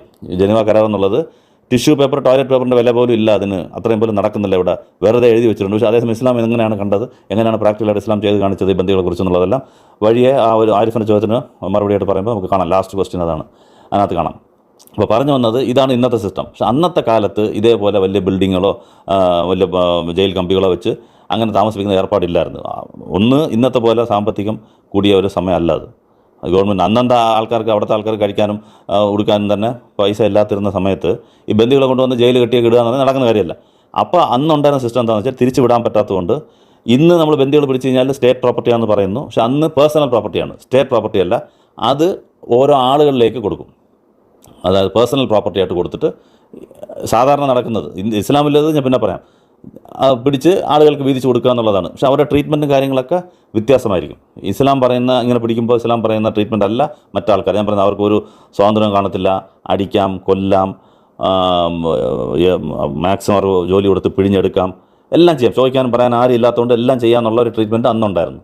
പക്ഷേ ഇസ്ലാം എന്ത് ചെയ്തു, ഇതിന് എന്ത് ചെയ്യാൻ പറ്റും, പിടിച്ചു കഴിഞ്ഞാൽ തിരിച്ചു വിടാൻ പറ്റത്തില്ല, പക്ഷേ ഇവരെ സംരക്ഷിക്കാൻ വേണം. അപ്പോൾ എന്ത് ചെയ്യുന്നു വെച്ചാൽ ഈ യുദ്ധത്തിൽ പങ്കെടുത്ത ആളുകൾക്ക് ഇവരെ വീതിച്ചു കൊടുക്കും. ഈ അടിമകളെന്ന് പറഞ്ഞാൽ ബന്ദികൾ, ആക്ച്വലി അടിമകളെന്ന് പറയാൻ പാടില്ല, അത് ബന്ദികളെന്നാണ് പറയേണ്ടത്. യുദ്ധത്തിൽ മാത്രം പിടിക്കുമ്പോൾ ഒരാളുടെ ബന്ദി ആകുമ്പോഴത്തേക്ക് യുദ്ധബന്ദി എന്നാണ് പറയേണ്ടത്, അടിമ എന്നുള്ളത്. അടിമ എന്ന് പറഞ്ഞാൽ ഇത് നേരത്തെ പറഞ്ഞാൽ ഞാൻ കുറേ കാറ്റഗറി പറഞ്ഞില്ലേ, അതിനകത്തൊരു കാറ്റഗറി എന്താണ്, പട്ടിണി കാരണം സ്വന്തം കൊച്ചുങ്ങളെ വിൽക്കും, കുട്ടികളെ വിറ്റിട്ട് ആ കുട്ടികളെ കൊണ്ടുപോയി അടിമകളാക്കി സ്വന്തം കുടുംബം തന്നെ വിൽക്കും, മാതാപിതാക്കളെ വിറ്റിട്ട് പൈസ മേടിക്കും. അത് ഇന്നും പല സ്ഥലങ്ങളിൽ നടക്കുന്നുണ്ട്. അത് ചെയ്യാൻ ആൾക്കാരൊക്കെ കൊണ്ട് പിടിക്കാനൊക്കെ അങ്ങനെ. അതുപോലെ കടം കൊണ്ട് പൊറുതിമുട്ടുന്നു, അവന് കടം കൊടുക്കാൻ പറ്റുന്നില്ല. ഇന്ന് ഒന്ന് വീട്ടിൽ ബ്ലേഡ് വലിശിക്ക് ചെയ്യുന്ന എന്തെല്ലാം ആത്മഹത്യകളൊക്കെ നടക്കുന്നത് പലിശ കാരണം. അങ്ങനെയൊക്കെ നടക്കുന്നവരും അവരെന്ത് ചെയ്യുന്നത് വെച്ചാൽ പിടിച്ചോണ്ടങ്ങ് പോകും, അടിമയായിട്ടങ്ങ് പിടിച്ചുകൊണ്ട് പോയിട്ട് അവരെ അവസാനം വരെയും അവരെ കൺട്രോളിൽ വെച്ചേക്കും. അങ്ങനൊരു അടിമ സിസ്റ്റം അന്നുണ്ടായിരുന്നു. അതുപോലെ തന്നെ ഇന്നും നടക്കുന്ന ചിലത് ഈ അവരുടെ പട്ടിണി ഉപയോഗപ്പെടുത്തി അവരുടെ ദാരിദ്ര്യം എക്സ്പ്ലോയിറ്റ് ചെയ്തിട്ട് അടിമകളാക്കുന്നത് ഇന്നും ഉണ്ട്. ഇപ്പം അംബാനി പോലുള്ള ആൾക്കാർ എന്ത് ചെയ്യുന്നത് വെച്ചാൽ അയാളെങ്ങനെയാണ് ഇത്രയും മലക്കറിക്കെല്ലാം വില കുറച്ച്, പച്ചക്കറിക്കെല്ലാം വില കുറച്ച് കൊടുക്കുന്നത് എങ്ങനെയാണെന്ന് വെച്ചാൽ ഈ പാവപ്പെട്ട കർഷകർക്ക് നേരത്തെ പോയി 1 ലക്ഷം രൂപ കൊടുക്കുമെന്ന് വിചാരിച്ചു. 1 ലക്ഷം രൂപ കൊടുത്തിട്ട് പറയും എനിക്ക് വെണ്ടയ്ക്ക ഇപ്പോൾ 50 രൂപയ്ക്ക് 40 രൂപയ്ക്ക് പുറത്ത് വയ്ക്കുന്നുണ്ടെങ്കിൽ എനിക്ക് 20 രൂപയ്ക്ക് തരണം എന്ന് പറഞ്ഞ് ഓൾറെഡി അവന് പൈസയും കൊടുത്തിട്ട് അതിന് പലിശയും കൂട്ടിയിട്ട്, അപ്പം ഒരു സമയത്ത് ചിലപ്പം വിളവ് കിട്ടത്തില്ല, അതിനെല്ലാം കൂടെ പലിശ കൂട്ടി അവന് കൊടുക്കാൻ വയ്യാതെയായി ആത്മഹത്യ ചെയ്യണോ ഒന്നും ചെയ്യണോ, അവസാനം അവൻ്റെ സാമ്പത്തിക അടിമയായിട്ട് മാറും. അവനൊന്നും ചെയ്യാൻ പറ്റത്തില്ല. അവൻ്റെ ജീവിതകാലം മൊത്തം അവൻ അടിമപ്പെട്ട് അവൻ പറയുന്ന പണിയും ചെയ്ത് തുച്ഛമായ കൂലിയും അല്ലെങ്കിൽ ആ വിലയും വാങ്ങിച്ച് അവന് കൊടുക്കേണ്ടി വരും. ഇങ്ങനെയൊക്കെ നടക്കുന്നത്. ഇതിനെക്കുറിച്ചൊന്നും യാക്കത്തിലേക്കും പറയേണ്ട, ആരിഫ് ഹുസൈനും പറയേണ്ട. ഈ നമ്മൾ നേരത്തെ പറഞ്ഞ ഇത്രയും പ്രശ്നങ്ങൾ ഇവിടെ നടക്കുന്നു, ഒന്നും ആർക്കൊന്നും മിണ്ടണ്ട. ഇസ്ലാമിലെ അടിമത്തം മാത്രമാണ് പറയേണ്ടത്. അപ്പം ഞാൻ പറഞ്ഞു വന്നത് ഇതാണ് സെനാറിയോ, അടിമ എന്നുള്ളത്. പക്ഷേ ഇസ്ലാം ഇതിലെന്ത് ചെയ്തു എന്നുള്ളതാണ്. ഇങ്ങനെയുള്ള പിടിക്കപ്പെടുന്ന സമ്പ്രദായം ഇവിടെ ഉള്ളപ്പോൾ ജയിൽ കെട്ടി, ഇസ്ലാമിനും ജയിൽ കെട്ടാനോ അങ്ങനെയുള്ള ഇതൊന്നും പൈസ ഇല്ല അവർക്ക്. അപ്പോൾ എന്ത് ചെയ്യുന്നു വെച്ചാൽ ഇവരെ പിടിച്ച് ഓരോരുത്തരുടെ കയ്യിൽ കൊടുത്തിട്ട് പറയും ഇവിടെയാണ് ഇസ്ലാം ചെയ്ത റവല്യൂഷൻ. ഇനി പറയാൻ പോകുന്നത് നിങ്ങൾ ശ്രദ്ധിക്കുക. അന്ന് പഴയ കാലത്ത് അവനെ എന്തും ചെയ്യാം, കൊല്ലാം, അടിക്കാം, ചവിട്ടാം, പീഡിപ്പിക്കാം, എന്ത് കഷ്ടം ചെയ്യിക്കാം എന്നെല്ലാം പറഞ്ഞിരുന്ന കാലത്ത് ഇസ്ലാം അവിടെയാണ് ആ വലിയൊരു റെവല്യൂഷൻ ചെയ്ത് കാണിക്കുന്നത്. ഇങ്ങനെയല്ല, ഇവരാരാണെന്ന് ആദ്യം പറഞ്ഞു. ഇവർ അടിമകളല്ല, അടിമയെന്ന് പറയാൻ പാടില്ല, വലം കൈ ഉടമപ്പെടുത്തിയവർ എന്നാണ് അവർക്ക് പേര് തന്നെ ഖുറാനിലുള്ളത്. ഫസ്റ്റ് അത് തന്നെ നോക്കണം. എന്ത് വലിയ ദീർഘവീക്ഷണത്തിൽ മാനവികമായിട്ട് ഇസ്ലാം ചിന്തിച്ചു എന്ന് നോക്കണം. അതിനൊക്കെയാണ് ഇവരൊന്നും കണ്ണടച്ച് വിമർശിക്കുന്നത്. ആദ്യം ആ പേരിൽ തന്നെ അവർ മാറ്റി, അടിമയെന്ന് തന്നെ മാറ്റിച്ചാൽ നമ്മുടെ മനസ്സിൽ അവർ അടിമയെന്ന് തോന്നരുത്. നമുക്ക് ആ യജമാനല്ല ആരാണോ അയാളുടെ കയ്യിൽ പെട്ടിരിക്കുന്നത് അയാൾക്ക് എൻ്റെ അടിമ എന്നുള്ള പേരിൽ അറിയപ്പെട്ട് കഴിഞ്ഞാൽ അയാൾ എന്ത് ചെയ്യും? അന്നത്തെ അടിമ ബാക്കിയുള്ള രാജ്യങ്ങൾ അടിമയെ എങ്ങനെയാണോ ട്രീറ്റ് ചെയ്തത് ആ രീതിയിൽ അയാളും ട്രീറ്റ് ചെയ്യും. അപ്പോൾ അങ്ങനെ ആ ബോധം വരാൻ പാടില്ല, അടിമ എന്നുള്ള ബോധം വരാൻ പാടില്ല എന്നുള്ളത് കൊണ്ട് എന്ത് ചെയ്തു, ആ പേര് തന്നെ മാറ്റി വലം കൈ ഉടമപ്പെടുത്തിയവർ എന്ന് പറഞ്ഞിട്ട് പിന്നെ പറഞ്ഞു അവരുടെ അടുത്ത് ഇവരാരാന്ന് വെച്ചാൽ നിങ്ങളുടെ സഹോദരന്മാരാണ്. അതും പറഞ്ഞു, നിങ്ങളുടെ സഹോദരന്മാരാണ്, ഒരു ദൈവത്തിൻ്റെ ഒരു സിസ്റ്റം, അള്ളാഹുവിൻ്റെ ഒരു സിസ്റ്റത്തിൻ്റെ പേരിൽ അവർ നിങ്ങളുടെ കയ്യിൽ ഏൽപ്പിക്കപ്പെട്ടിരിക്കുകയാണ്. അള്ളാഹുവാൽ ഏൽപ്പിക്കപ്പെട്ട ഒരാൾക്കാരാണ്. പക്ഷേ ഒരു സിസ്റ്റം എന്ന് വെച്ചാൽ ഒരു യുദ്ധമായി പോയി പിടിക്കപ്പെട്ടു, തിരിച്ചയക്കാൻ പറ്റത്തില്ല എന്നുള്ള ഒരു രീതിയിൽ നിങ്ങളുടെ കയ്യിൽ വന്ന് ഏൽപ്പിക്കപ്പെട്ട ആൾക്കാരാണ് ഇവർ. അപ്പോൾ എത്ര വ്യത്യാസം കൊണ്ടുവന്ന് നോക്കി. അടിമ എന്നുള്ളത് തന്നെ മാറ്റി നിങ്ങളുടെ സഹോദരനാണെന്ന് പറഞ്ഞു. അള്ളാഹു നിങ്ങളുടെ കയ്യിൽ ഏൽപ്പിക്കപ്പെട്ട ആൾക്കാരാണ്. അതുകൊണ്ട് നിങ്ങൾ എന്ത് ചെയ്യുക? അവരെ നിങ്ങൾ എന്ത് കഴിക്കുന്നോ ആഹാരം അവർക്ക് കൊടുക്കുക, നിങ്ങൾ എന്ത് ഉടുക്കുന്നോ ആ വസ്ത്രം അവർക്ക് കൊടുക്കുക. ഭാരിച്ച ജോലി അവർക്ക് കൊടുക്കരുത്. അഥവാ ഭാരിച്ച ജോലി കൊടുക്കുകയാണെങ്കിൽ നിങ്ങളും കൂടെ നിന്ന് സഹായിക്കുക. ഇത്രയും കാര്യം നിങ്ങൾക്ക് ബുഖാരിയിൽ 6050 കാണാം. അടിമത്തം ഇല്ലാതാക്കിയ ഒരു വചനമാണിത്, ഈ ആയത്ത്, ഈ ഹദീസ്. ഇത് അടിമയല്ല, ഇത് യുദ്ധബന്ദികളെ പിടിച്ചിട്ട് എങ്ങനെ ട്രീറ്റ് ചെയ്യണമെന്നും കൂടെ പറഞ്ഞ് ഇത് പ്രാക്ടിക്കലായിട്ട് ചെയ്ത് കാണിക്കുകയും ചെയ്തു. ഈ ഹദീസിൻ്റെ റിപ്പോർട്ട് ചെയ്യുന്നത് എങ്ങനെയാണെന്ന് വെച്ചാൽ ഒരു യജമാനും അടിമയും ഒരേ ഡ്രസ്സിൽ ഇങ്ങനെ എടുത്തുകൊണ്ട് പോകുന്ന കാണാം. അപ്പോൾ ആൾക്കാർ ചോദിക്കും, ഇതെന്താ താങ്കളുടെ അടിമയും താങ്കൾ ഒരേ ഡ്രസ്സിലാണ് എടുത്തുകൊണ്ട് പോകുന്നത് വെച്ചപ്പോൾ ഈ ഹദീസ് കോട്ടിയും ആ സഹാബി ഇത് പ്രവാചകൻ്റെ അടുത്ത് ഇങ്ങനെ പറഞ്ഞു, നമ്മുടെ കയ്യിൽ ഒരു സിസ്റ്റത്തിൻ്റെ ഒരു റൂളിൻ്റെ കാര്യത്തിൽ അല്ലെങ്കിൽ ഒരു എന്താണ് ഒരു യുദ്ധത്തിൽ ഇങ്ങനെയുള്ള വെച്ചാൽ നിയമങ്ങളുടെ പേരിൽ നമ്മുടെ കയ്യിൽ ഏൽപ്പിക്കപ്പെട്ട ആൾക്കാരാണ്, നമ്മുടെ സഹോദരന്മാർ തന്നെയാണ്. അതുകൊണ്ട് വളരെ സൂക്ഷിക്കുക അവരുടെ കാര്യത്തിൽ എന്ന് പറഞ്ഞത് നിങ്ങൾക്ക് ബുഖാരി 6050 കാണാം. മറ്റൊരു ഹദീസിൽ കാണാം, മുസ്ലിം 1659A എന്നുള്ള ഹദീസിൽ കാണാം. അബു മസൂദ് എന്നുള്ള സഹാബി അദ്ദേഹത്തിൻ്റെ അടിമയല്ല യുദ്ധബന്ധിയെ അടിക്കുമ്പോൾ പ്രവാചകൻ കാണും വായിക്കുന്നു. എന്നിട്ട് പറയും, അബു മസൂദെ ഓർത്തോ, ഇപ്പം നിനക്ക് നിൻ്റെ ഈ യുദ്ധബന്ധിക്ക് മേലുള്ള അധികാരത്തെക്കാൾ കൂടുതൽ അധികാരം അള്ളാഹുവിന് താങ്കളുടെ മേലുണ്ട്. ആലോചിച്ച് നോക്കാം. അപ്പോൾ നീ പോയി അടിമ കൂടെ നിങ്ങളുടെ കൺട്രോളാണെന്ന് പറഞ്ഞിട്ട് അടിക്കുന്നു. അള്ളാഹുവിന് നിങ്ങളുടെ പുറത്ത് ഇതിലും കൂടുതൽ ഇതുണ്ട്, നാളെ ഇതിനെല്ലാം മറുപടി പറയേണ്ടി വരും എന്ന് പറയുന്ന ആ ഹദീസ് നിങ്ങൾക്ക് മുസ്ലിം 1659. എങ്ങനെ മാനവികമായിട്ട് മാറ്റി നോക്കുക. അടിക്കാൻ പാടില്ല, ദ്രോഹിക്കാൻ പാടില്ല, ഇനി അവരെക്കുറിച്ച് മോശം പോലും പറയാൻ പാടില്ല, ഇല്ലാത്തത് പരദൂഷണം പറയരുത്. അത് പറഞ്ഞു കഴിഞ്ഞാൽ ആ പരദൂഷണം പറയുന്ന യജമാനന് നാളെ ചാട്ട പറഞ്ഞ അടി കിട്ടും പരലോകത്ത്. ബുഖാരി 6858 ആ ഹദീസിൽ നിങ്ങൾക്ക് കാണാം. അതുപോലെ ഒരു സ്വതന്ത്രനായ മനുഷ്യനെ പിടിക്കാൻ പാടില്ല. അപ്പോൾ ഞാൻ നേരത്തെ പറഞ്ഞ ആ കാറ്റഗറിയിൽ കടത്തിന് വേണ്ടിയിട്ട് അവരുടെ സാമ്പത്തിക ചൂഷണം അല്ലെങ്കിൽ അവരുടെ ദാരിദ്ര്യം ചൂഷണം ചെയ്ത് അടിമകളാക്കുക, ശക്തി ഉപയോഗിച്ച് അടിമകളാക്കുക, ഇതൊന്നും ചെയ്യാൻ പാടില്ല എന്നുള്ളത് ബുഖാരി 2227 കാണാം. ഇത് നിങ്ങൾ സ്വതന്ത്രനായ ആളിനെ അടിമയാക്കാൻ പാടില്ല. ഈ ഒരു യുദ്ധബന്ധികളെ മാത്രം നിങ്ങൾക്ക് വേറെ വഴിയില്ല, ഇതാണ് സിസ്റ്റം. കൊടുക്കാനും പറ്റത്തില്ല, ഇത് ചെയ്യാനും പറ്റത്തില്ല എന്നുള്ള രീതിയിൽ നിങ്ങളെ കയ്യിൽ ഏൽപ്പിക്കപ്പെട്ടിരിക്കുന്നു. പിന്നെ അവരെ ഉടനെ തന്നെ ഇത് ഇല്ലാതാക്കാൻ മോചനത്തിന് ഒരുപാട് റൂൾസും വെച്ചു. ഇവർ മോചനം ചെയ്യാൻ എന്തെല്ലാം, അത് വേറെ ഒരു ക്ലിപ്പിങ്ങിന് മറുപടിയായിട്ട് നമുക്ക് പറയാം. അവരെ പെട്ടെന്ന് മോചിപ്പിക്കാൻ തന്നെ ഉള്ള എല്ലാ ഇതും എടുത്തു. അതെന്തുകൊണ്ടാണ് പെട്ടെന്ന് ഒറ്റയടിക്ക് എന്താണ് ചെയ്യാൻ പറ്റാത്തത് എന്നുള്ളതെല്ലാം നമുക്ക് ഇതിനകത്ത് തന്നെ നോക്കാം. ഇനി ഇതാണ് ഒരു ഡിഫറൻസ്, അന്നത്തെ അടിമത്വം നമ്മുടെ അടിമത്വം. പിന്നെ ഒരു ഡിഫറൻസ് എന്താണെന്ന് വെച്ചാൽ ഇത് ഒരു ഇൻഡിവിജ്വൽ പ്രോപ്പർട്ടിയാണ്. ഇവർ ഓരോ ആളുകൾക്കും കൊടുത്ത പ്രോപ്പർട്ടി ആയതുകൊണ്ട് അതിന് വാല്യൂ ഉണ്ട്. ആ യുദ്ധബന്ധിക്ക് വാല്യൂ ഉണ്ടായിരുന്നു. ഒരു ഒരു കൈമാറ്റം ചെയ്ത് കഴിഞ്ഞാൽ അതിന് പൈസ ആയിട്ടും ചെയ്യാൻ പറ്റും. അന്ന് ഓൾറെഡി ഉണ്ട്. അന്ന് യുദ്ധം അല്ലാതെയും ചില ആൾക്കാരുടെ കയ്യിൽ ബന്ധികളുണ്ടായിരുന്നു. അവർ പൈസ കൊടുത്തിട്ടായിരിക്കും അവർ വാങ്ങിച്ചത്. അതുപോലെ യുദ്ധത്തിൽ പിടിക്കുന്നവർക്കും വാല്യൂ ഉണ്ടായിരുന്നു. അപ്പോൾ ഇവർ കൊടുത്തു കഴിഞ്ഞാൽ അവർക്ക് പൈസ കിട്ടും, അല്ലെങ്കിൽ ജോലി പഠിപ്പിക്കാം. മറ്റൊരാൾക്ക് കൈമാറ്റം ചെയ്ത് കഴിഞ്ഞാൽ പൈസ കിട്ടും. ഇത് സ്റ്റേറ്റ് അല്ല, ഇത് ഇന്നത്തെ ഇന്ന് ഉണ്ടോയെന്ന് വെച്ചാൽ ഇതിന്നില്ല. കാരണം ഇന്ന് പിടിക്കപ്പെടുന്ന യുദ്ധബന്ധികൾ എന്ന് പറയുന്നത് സ്റ്റേറ്റിൻ്റെ കൺട്രോളിലാണ്. ആ സ്റ്റേറ്റ് അതിനെ ചോറ് കൊടുക്കണം. പക്ഷേ അത് നടക്കുന്നില്ല. അത് വേറെ ഇത്രയും പേരെ പിടിച്ച് കൊടുക്കാൻ പറ്റത്തില്ല. ഇദ്ദേഹമാണ് ഇതിന് ചോറ് കൊടുക്കുന്നതും എല്ലാം ചെയ്യുന്നതും. അതിന് കൊടുത്തു കഴിഞ്ഞാൽ പൈസയും കിട്ടും. എന്ന് വെച്ചാൽ യുദ്ധത്തിൽ അന്ന് വേറെ വ്യത്യാസം, ഈ പങ്കെടുക്കുന്ന ആൾക്കാർക്ക് യുദ്ധത്തിന് അന്ന് ശമ്പളമില്ല. ഇന്ന് നമ്മുടെ ആർമിക്കായാലും വേൾഡിലെ ഏത് ആർമിക്കാണെങ്കിലും മാസം ശമ്പളമുണ്ട്. ഏതെങ്കിലും ഒരു സമയത്തായിരിക്കും യുദ്ധം. അതുവരെയും അവരുടെ വീട്ടു ചെലവിനും എല്ലാ കാര്യത്തിനും സർക്കാർ ശമ്പളം കൊടുക്കും. ഇവർക്ക് അങ്ങനെ സർക്കാർ ശമ്പളം കൊടുക്കത്തില്ല. അവർ യുദ്ധത്തിന് രാജ്യത്തിന് എതിരെ പോരാടാൻ ആൾക്കാർ വന്നു കഴിഞ്ഞാൽ അതിന് സന്നാഹം റെഡിയായിട്ടിരുന്നോളാം. അവർക്ക് കുതിരകൾ കാണും, ചിലവരുടെ കയ്യിൽ ഒട്ടകം കാണും, ചിലവർ അമ്പെയ്ത്തുകാരായിരിക്കും, ചിലവർ വാൾ കൊണ്ട് യുദ്ധം ചെയ്യുന്നവരായിരിക്കും. അപ്പോൾ അവരുടെ സാമഗ്രികൾ വെച്ചിട്ട് റെഡിയായിട്ടിരുന്നോളും. യുദ്ധത്തിന് ആവശ്യം വന്നു കഴിഞ്ഞാൽ പോയി യുദ്ധം ചെയ്യുക. ആ സമയത്ത് മരിച്ചാൽ മരിച്ചു, അല്ലെങ്കിൽ ജയിച്ചാൽ അവിടെ കിട്ടുന്ന സാധനങ്ങൾ അപ്പോൾ അവർക്ക് വീതിച്ചു കൊടുക്കും. വാളും പരിചയം ഒട്ടവും എന്തെല്ലാം അവിടെ കിട്ടുന്ന കുതിരയും അതിനകത്ത് ഈ ബന്ദികളും ഇവർക്ക് പിരിച്ച് ഡിവൈഡ് ചെയ്ത് ഇവരുടെ ഇടയിൽ കൊടുക്കും. ഇതാണ് അന്നത്തെ സിസ്റ്റം. ഇതും അമർച്ചിട്ടുണ്ട്. അടിമ വിറ്റില്ലേ, അടിമ വാങ്ങിച്ചില്ലേ എന്ന് പറഞ്ഞാൽ ആ സിസ്റ്റത്തിൽ ആ അടിമയ്ക്കൊരു വാല്യൂ ഉണ്ടായിരുന്നു. അതുകൊണ്ടാണ് അടിമ കൈമാറ്റം ചെയ്യുമ്പോൾ ആ വാല്യൂക്ക് അനുസരിച്ച് നടത്തുന്നത്. ഇത് പ്രവാചകൻ ചെയ്യുന്നതല്ല വാല്യൂ നിശ്ചയിക്കുന്നത്. കറുത്ത അടിമയ്ക്ക് പകരം വെളുത്ത അടിമയെ വിറ്റില്ലേ എന്നൊക്കെ ചോദിക്കുന്നുണ്ട്. അതൊക്കെ ക്വസ്റ്റ്യനിൽ വരും. അത് എന്താ സംഭവം എന്നുള്ളത് പിന്നെ പറയാം. അത് ആ സിസ്റ്റത്തിൽ വരുന്ന വാല്യൂ ആണ്. പ്രവാചകനല്ല അതിന് വാല്യൂ കൽപ്പിക്കുന്നത്. അന്നത്തെ ആ നിൽക്കുന്ന മാർക്കറ്റാണ്, അവരാണ് നിശ്ചയിക്കേണ്ടത്. അവരിതിനകത്ത് പറഞ്ഞിട്ട് ഹൈറ്റ് കൂടി അടിമിക്കാണ് ഇത്ര വാല്യൂ, ഹൈറ്റ് കുറഞ്ഞാണ് ഇത്ര, ജോലി ചെയ്യുന്നതനുസരിച്ച് അതിനകത്ത് അവർ വെള്ളയ്ക്കും കറുപ്പിനും അവർ വെച്ച വാല്യൂ ആണ്. ഒരു മാർക്കറ്റിൽ ഇപ്പോൾ ഞാൻ പോയി ഒരു വെണ്ടയ്ക്ക മേടിക്കാൻ പോയി കഴിഞ്ഞാൽ മാർക്കറ്റിൽ എന്ത് വില അത് കൊടുത്താൽ ഞാൻ വാങ്ങിക്കാൻ പറ്റില്ല, എനിക്ക് തീരുമാനിക്കാൻ പറ്റത്തില്ല. അതാണ് സിസ്റ്റത്തിൽ വരുന്നതാണത്. അതിന് പ്രവാചകനെ കുറ്റം പറഞ്ഞൊരു കാര്യമില്ല. പ്രവാചകൻ 2 അടിമയ്ക്ക് പകരം 1 അടിമ വാങ്ങിച്ചെന്ന് പറഞ്ഞാൽ അവർ ഡിമാൻഡ് ചെയ്തു. പ്രവാചകൻ്റെ കയ്യിലുള്ള സംഭവം എന്താണെന്ന് വെച്ചാൽ, ഒരു ആൾ ഓടി വന്ന് മുസ്ലിമായിട്ട് പ്രവാചകൻ്റെ അടുത്ത് ചേരും, പ്രവാചകൻ്റെ മുസ്ലിമായിട്ട് പ്രവാചകൻ്റെ കൂടെ കാണും. അതാരാ ഓടി വന്ന ആളാരാന്ന് വെച്ചാൽ ഒരു അടിമയായിരുന്നു, അത് അവിടെ പറ്റിച്ചിട്ട് ഓടി വന്ന ആളാണ്. അപ്പം അതിൻ്റെ യജമാന്മാർ തേടി വരും, ഇത് ഞങ്ങളുടെ അടിമയാണ്, നിങ്ങളുടെ അടുത്തൊന്ന് നിൽക്കുന്നത് എങ്ങനെയാണ് എന്ന് ചോദിക്കും. അപ്പോൾ അതിന് ആൻസർ പറയേണ്ടത് പറ്റിച്ചിട്ട് ഓടി വന്നതല്ലേ.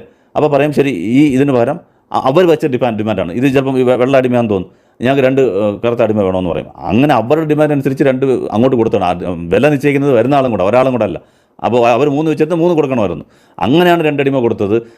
ഇത് പറയാതെ വന്ന് ഓടി വന്ന് മുസ്ലിമായ ഒരാളിനെ തിരിച്ചു വിടണ്ടെന്ന് ഓർത്തിട്ട് കൊടുത്തതാണ്.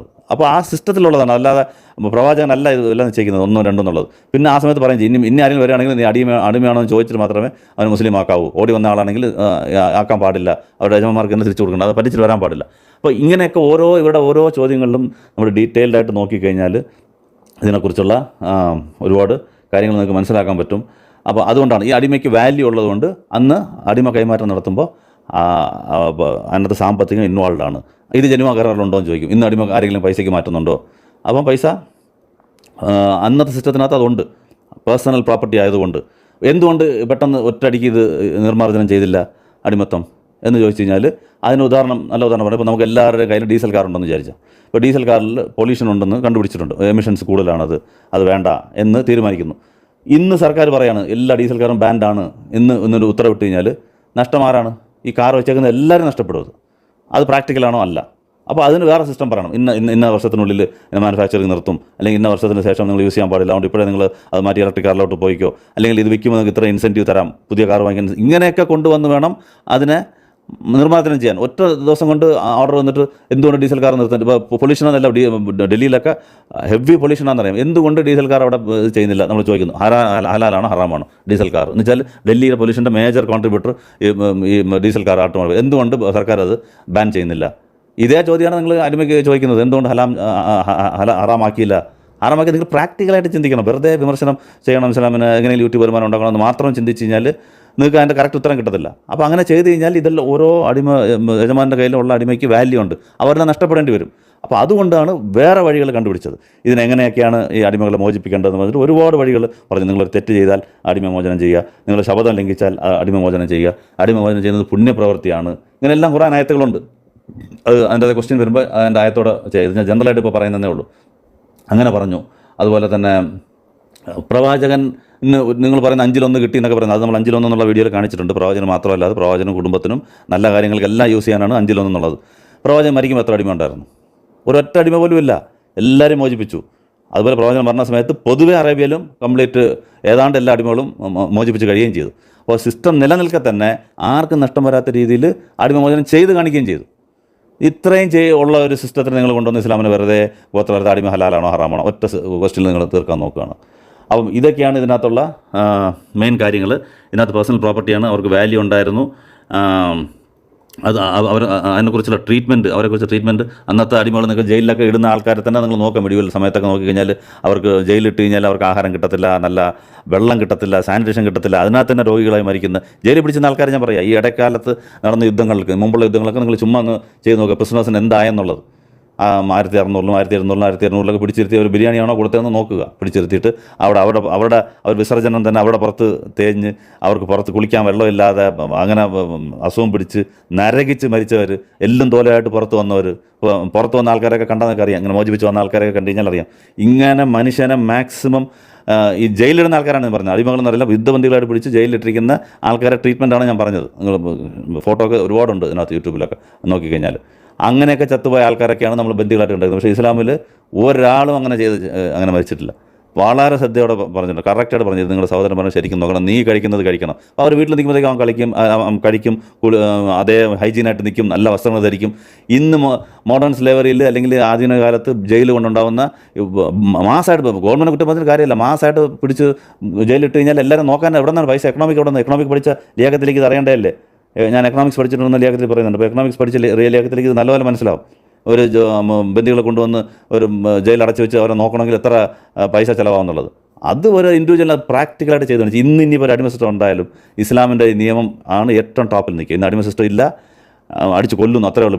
പിടിച്ച് ബന്ദികളാക്കുന്നില്ല. ബന്ദികളാക്കിയാലും ട്രീറ്റ്മെൻറ്റ് ചെയ്യാൻ പറ്റത്തില്ല, അവരെ നല്ലപോലെ നോക്കാൻ പറ്റത്തില്ല. ഒരുപാട് ഭീമമായ ചിലവ് വേണ്ടി വരും അവരുടെ വസ്ത്രത്തിനും ആഹാരത്തിനൊക്കെ. ഇതങ്ങനെയല്ല. ആ വസ്ത്രത്തിന് ആളിനെ പിടിച്ച് ഒരാളുടെ കൈ കൊടുത്തിട്ട് ജോലിയും ചെയ്യിപ്പിച്ച് അവന് ആഹാരം കൊടുത്ത് നല്ലവരെ ചെയ്ത് അങ്ങനെ തന്നെ അവർ ചെയ്ത് കാണിക്കുകയും ചെയ്തു. അതാണ് ജനീവ കരാറിൽ പേപ്പറിൽ മാത്രമേ ഉള്ളൂ, ഒന്നും നടക്കുന്നില്ല. അബു ഗരീബ് ജയിലെടുത്ത് നോക്കുക, ഗോണ്ടനാമോ ജയിലെടുത്ത് നോക്കുക, ഇപ്പം നടക്കുന്ന ഉക്രൈൻ വാർ എടുത്ത് നോക്കുക. എത്ര സ്ത്രീകളാണ് അവിടെ മാസ് റേപ്പ് നടക്കുന്നതെന്നുള്ളത്. ഇസ്ലാമിൽ എവിടെയെങ്കിലും ഒരിടത്ത് മാസ് റേപ്പ് നടന്നിട്ട് കാണിക്കും നിങ്ങൾ സ്ത്രീകളെടുത്ത്? അതൊക്കെ ഞാൻ അവസാനം ക്വസ്റ്റിനകത്ത് പറയാം, എന്താണ് ജനീവ കരാറും ഇസ്ലാമും തമ്മിൽ വ്യത്യാസം എന്നുള്ളത്. അപ്പോൾ വെറുതെ ഒരു ടോയ്ലറ്റ് പേപ്പറിൻ്റെ വില പോലും ഇല്ലാത്തതാണ് ഈ ജനീവ കരാറും കാര്യങ്ങളൊക്കെ. അപ്പം ഞാൻ പറയുന്നത് ഇപ്പം ഇതാണ് ഇതിനകത്ത് ഉള്ള പ്രശ്നങ്ങൾ. പൊതുവേ ഉള്ളൊരു ഐഡിയ നിങ്ങൾക്ക് ഇതിനകത്ത് ഞാൻ തന്നു കഴിഞ്ഞു. എന്തായാലും ക്വസ്റ്റ്യൻസ് ഇതിനകത്ത് എടുക്കാൻ പറ്റത്തില്ല, അടുത്ത പാർട്ടായിട്ട് ചെയ്യാം. ഇത് തന്നെ കുറേ സമയമായി. ഇതിൻ്റെ അത് പാർട്ട് 1 എന്ന് ഇതിനകത്ത് സ്റ്റെപ്പ് നമ്മൾ ടൈറ്റിൽ കൊടുത്തിട്ട് അടുത്തതിനകത്ത് പാർട്ട് 2 നമ്മൾ സ്ട്രെയിറ്റ് അവേ ലിയാഖത്ത് ചോദ്യങ്ങൾക്ക് മറുപടി പറയാമെന്ന് വിചാരിക്കുന്നു. ഇത്രയും സമയമാവുമെന്ന് വിചാരിച്ചില്ല, എന്നാലും ഒരു ബ്രീഫ് ഐഡിയ നിങ്ങൾക്ക് കിട്ടാൻ വേണ്ടിയിട്ടാണ്. എല്ലാവരും അവസാനം വരെ കാണണമെന്നില്ലല്ലോ, എല്ലാ ക്ലിപ്പും കാണണമെന്നില്ല. അപ്പോൾ ഈ ഒരു വീഡിയോ കാണുന്നവർക്കും എന്താണ് ഈ വരുന്ന വിമർശിച്ചുകൊണ്ടിരിക്കുന്നത്, എന്താണ് സത്യാവസ്ഥ, എന്താണ് ഈ അടിമത്തം എന്ന് പറയുന്നത്, ഇസ്ലാം അത് എങ്ങനെ കണ്ടു, എങ്ങനെയാണ് ഇതിനെ മാറ്റിമറിച്ചത് എന്നുള്ളതെല്ലാം നിങ്ങൾ ഇതിൽ നിന്ന് മനസ്സിലാക്കുക. ഏതാണ്ട് അവർ തൊടുന്ന പോയിൻറ്റ്സ് എല്ലാം നമ്മൾ പറഞ്ഞിട്ടുണ്ട്. അടിമ കൈമാറ്റം, സ്ത്രീകളെ എന്തുകൊണ്ട് ഉപയോഗിക്കാൻ പറഞ്ഞു എന്ന് പറഞ്ഞാൽ, സ്ത്രീകൾ ഒരാളെ ഏൽപ്പിച്ച് കഴിഞ്ഞാൽ അവിടെ വ്യഭിചാരമില്ല, അവിടെ മാസ് റേപ്പില്ല, ഗാങ് റേപ്പില്ല, ന്യൂഡ് സ്ട്രിപ്പിംഗ് എല്ലാം നടക്കുന്നുണ്ട്. ഇപ്പം ലിയാഖത്തിൽ അവസാനം ഇദ്ദേഹം നമ്മുടെ ആരിഫ് ഹുസൈൻ ലാസ്റ്റ് ക്വസ്റ്റ്യനിൽ ചോദിക്കുന്നുണ്ട്, ജനീവ കൺവെൻഷൻ അങ്ങനെ എഴുതിയിട്ടുണ്ടോ സ്ത്രീകളെ യൂസ് ചെയ്യാമെന്നുള്ളത്? എഴുതിയിട്ടില്ല, പക്ഷേ നടക്കുന്നത് എന്താണെന്ന് നോക്ക്. ഉക്രൈനിൽ അങ്ങനെ നടക്കുന്നുണ്ടോന്ന്, പിടിച്ചിട്ട് അടിമ സ്ത്രീകളെ ആരെങ്കിലും ബോയിക്കുന്നുണ്ടോന്ന് എടുത്ത് നോക്ക്. ജനീവ കൺവെൻഷൻ എഴുതിയിട്ടില്ല, പക്ഷേ അവിടെ നടക്കുന്നത് എല്ലാം നടക്കുന്നുണ്ട്. അവരെ എന്താണ് അത് അവർ പറയുന്നത്, sexual violence as A weapon of വാർ ആയിട്ടാണ് ഇന്ന് യൂസ് ചെയ്യുന്നത്. സെക്ഷൽ വയലൻസ് എന്ന് പറയുന്നത് ഒരു ആയുധമായിട്ട് ഉപയോഗിച്ചിരിക്കുകയാണ്. തോക്ക് പോലെ, ബോംബ് പോലെ അതൊരു ആയുധമാണ് സ്ത്രീകളെ സെക്ഷലായിട്ട് വയലേറ്റ് ചെയ്യുന്നത്. ഇന്ന് ആരിഫ് ഹുസൈൻ എടുത്ത ഉദാഹരണമാണ്, ഞാൻ എടുത്തല്ല. യുക്രൈനിലും റഷ്യയിലും നടക്കുന്നതിനകത്ത് ബന്ദികളായിട്ട് ആരെങ്കിലും പിടിച്ച് അവരെ യൂസ് ചെയ്യുന്നുണ്ടോ ഇല്ലയോ എന്നുള്ളത് ജസ്റ്റ് വിക്കിപീഡിയ അടിച്ച് നോക്കുക. ഇൻഡിപെൻഡൻറ്റ് ഇന്റർനാഷണൽ കമ്മീഷൻ്റെ ആ റിപ്പോർട്ട് എടുത്ത് നോക്കുക. എത്രത്തോളം അവിടെ 4 വയസ്സ് മുതൽ 80 വയസ്സുള്ള സ്ത്രീകളെല്ലാം റേപ്പ് ചെയ്യപ്പെട്ടിട്ടുണ്ട്. അവിടെ എല്ലാം 86 കേസ് റിപ്പോർട്ട് എടുത്തിട്ടുണ്ട്. 86 കേസ് റിപ്പോർട്ട് ചെയ്തിട്ടുണ്ടെങ്കിൽ യുദ്ധ സമയത്തൊക്കെ എന്തോന്ന് റിപ്പോർട്ട് ചെയ്യാത്ത എത്ര കേസ് കാണും? 82% അതിനകത്ത് റഷ്യൻ ആൾക്കാർ ചെയ്ത ക്രൈമും സ്ത്രീകൾക്കെതിരെ 9% ഉക്രൈൻകാർ ചെയ്തത്, പബ്ലിക്കായിട്ട് അവരെ സ്ട്രിപ്പ് ചെയ്യുക, അവരെ വസ്ത്രാക്ഷേപം നടത്തുക, ഇതെല്ലാം നടക്കുന്നുണ്ട്. എന്തുകൊണ്ട് ഇസ്ലാമിൻ്റെ യുദ്ധത്തിൽ അത് നടന്നിട്ടില്ല? സാധാരണ ഈ പഴയ റഷ്യൻ വാറിലൊക്കെ കണ്ടു കഴിഞ്ഞാൽ ഒരു യുദ്ധം കഴിഞ്ഞ് കഴിഞ്ഞാൽ അവിടെ ഇത് പെരുകും, എന്താണ് വ്യഭിചാരം പെരുകും. എന്ന് വെച്ചാൽ അവിടെ നോക്കാൻ ആളില്ല, അത്താണിയില്ല, അവരുടെ ഭർത്താക്കന്മാരും രക്ഷകർത്താക്കളെല്ലാം മരിച്ചു പോയിട്ടുണ്ടാകും. അവർക്ക് അവസാനം വ്യഭിചാരത്തിലേക്ക് ഇറങ്ങേണ്ടി വരും. ആരും നോക്കും അവരെ? ഇങ്ങനെ എല്ലാ പ്രശ്നങ്ങളുണ്ട്. ഇസ്ലാമിൽ ഇതൊന്നും ഇല്ലാത്ത എന്താ അത്? ഒരു വ്യഭിചാരശാല, ഏതെങ്കിലും യുദ്ധം കഴിഞ്ഞ് വ്യഭിചാരശാല തുടങ്ങിയതായിട്ട് ഇസ്ലാം യുദ്ധത്തിൽ കാണുമോ? പ്രവചന കാലത്ത് ഇല്ല. അതുപോലെ ഗ്യാങ് റേപ്പ് നടന്നതായിട്ട് കാണുമോ? ഇല്ല. കാരണം ആ പിടിക്കപ്പെടുന്ന ആ ബന്ദികൾ ഒരാളിനെ ഏൽപ്പിക്കും. ഒരാളിനെ ഏൽപ്പിച്ച് കഴിഞ്ഞാൽ അതൊരു കല്യാണം പോലെയാണ്. മറ്റേ കല്യാണം ഇപ്പോൾ ഭർത്താവുള്ള സ്ത്രീകളെ പിടിച്ചല്ലോ എന്നാണ് ചോദിക്കുന്നത്. ഭർത്താവുള്ള സ്ത്രീകൾ പിടിച്ചു കഴിഞ്ഞാൽ അത് തലാക്ക് പോലെയാണ്, തീർന്നു, ആ ബന്ധം തീർന്നു. അതൊക്കെ മനസ്സിലാക്കിയിട്ടാണ് യുദ്ധത്തിന് വരുന്നത് തന്നെ. യുദ്ധത്തിന് പറഞ്ഞാൽ സൽക്കാരത്തിന് വിരുന്ന് സൽക്കാരത്തിന് വരുന്നതല്ലല്ലോ, അത് കൊല്ലാനും കൊല്ലപ്പെടാനും വരുന്നതാണ് യുദ്ധം എന്ന് പറഞ്ഞാൽ. വരുമ്പോൾ തന്നെ അറിയാം, നമ്മൾ പിടിക്കപ്പെട്ടാൽ തോറ്റാൽ ഒന്നി മരിക്കും, അല്ലെങ്കിൽ ജയിക്കും. തോറ്റാലും നമ്മൾ പിടിക്കപ്പെടുന്നു, 2 സൈഡും ആലോചിക്കുന്നത്. അങ്ങനെയാണ് വരുന്നത്. അങ്ങനെ വരുന്നവർ പിടിച്ചു കഴിഞ്ഞാൽ അതിനകത്ത് മിനിമം ഡാമേജ് വരുത്തുക എന്ന് പറഞ്ഞാൽ എങ്ങനെ മിനിമം ഡാമേജ്? ആ ബന്ധം മുറിയും. എന്നാൽ ബന്ധം മുറിഞ്ഞിട്ട് ആർക്കാണോ ഈ കിട്ടുക യജമാൻ്റെ കൂടെ ആ സ്ത്രീ താമസിക്കും. അത് ഭാര്യയെ പോലെ തന്നെ ആയിരിക്കും. അത് തന്നെയാണ് കല്യാണം, മറ്റേ ഡൈവേഴ്സ് പോലെ ആവും. അതിനകത്തൊരു കുട്ടി ഉണ്ടായിക്കഴിഞ്ഞാൽ അവർ മോചിതാവുകയും ചെയ്യും. ഇതിലല്ലാതെ നിങ്ങൾക്ക് നല്ലൊരു സിസ്റ്റം അതിനകത്ത് പറഞ്ഞാൽ നിങ്ങൾ വേറെ ഏത് യുദ്ധത്തിലും ഇത്രയും ഞാൻ പറഞ്ഞ ദൂഷ്യങ്ങളൊന്നും ഇല്ലാതെ കാണിക്കണം. ഗ്യാങ് റേപ്പ് പാടില്ല, സ്ത്രീകൾക്കെതിരെ അക്രമം പാടില്ല, അവരെ പച്ചയ്ക്കും എല്ലാ ആൾക്കാരുടെ മുമ്പിട്ട് വസ്ത്രാക്ഷേപം ചെയ്യുന്നത് നടക്കാൻ പാടില്ല. അങ്ങ് ഒരെണ്ണം കാണിട്ട് ഇന്ന് നടന്നുകൊണ്ടിരിക്കുന്ന യുദ്ധത്തിൽ കാണിക്കും. ആധുനികത സംസാരിക്കുന്ന ആൾക്കാരില്ല, ഒരാൾക്കും നമുക്ക് മിണ്ടാൻ പറ്റത്തില്ല. വെറുതെ യൂട്യൂബ് വരുമാനം പച്ചയായ ഇസ്ലാം വിരോധം കാരണം മാത്രം യൂട്യൂബിൽ വന്നിരുന്ന് വായി തോന്നുന്ന പറയാമെന്നല്ലാതെ ഉള്ളിൽ പോയി നോക്കിക്കഴിഞ്ഞ് കഴിഞ്ഞാൽ ഇസ്ലാം ചെയ്തതാണ് മാനവികം. അതുകൊണ്ട് അവിടെ സ്ത്രീകൾക്ക് ഒരു പ്രശ്നം ഉണ്ടായിട്ടില്ല, ഒരു ഗ്യാങ് റേപ്പ് ഉണ്ടായിട്ടില്ല, ന്യൂഡായിട്ട് സ്ട്രിപ്പ് ചെയ്തിട്ടില്ല. അവർ മാന്യമായിട്ട് വീട്ടിൽ ജീവിച്ചു. വ്യഭിചാരത്തിന് വേണ്ടി ആരും അവരെ സമീപിച്ചില്ല. ഒരാളുടെ കൂടെ മാത്രമേ നിന്നുള്ളൂ, മറ്റാൾക്കാർ വന്നില്ല. ഒരു പ്രശ്നമില്ലാതെ ക്ലിയറായിട്ട് അതിനും സൊല്യൂഷൻ പറഞ്ഞു. ഇതാണ് പൊതുവെ ഇതിനകത്ത് ജനറലായിട്ട് പറയാനുള്ളത്. ഇനി ഇൻഷാ അല്ലാഹ് അടുത്ത ഭാഗത്ത് ഇതിൻ്റെ ക്വസ്റ്റ്യൻസ് എടുക്കാം. ഇതിൻ്റെ 40 മിനിറ്റ് വീഡിയോ ആയതുകൊണ്ടാണ് ഇതിനകത്ത് നിർത്തുന്നത്.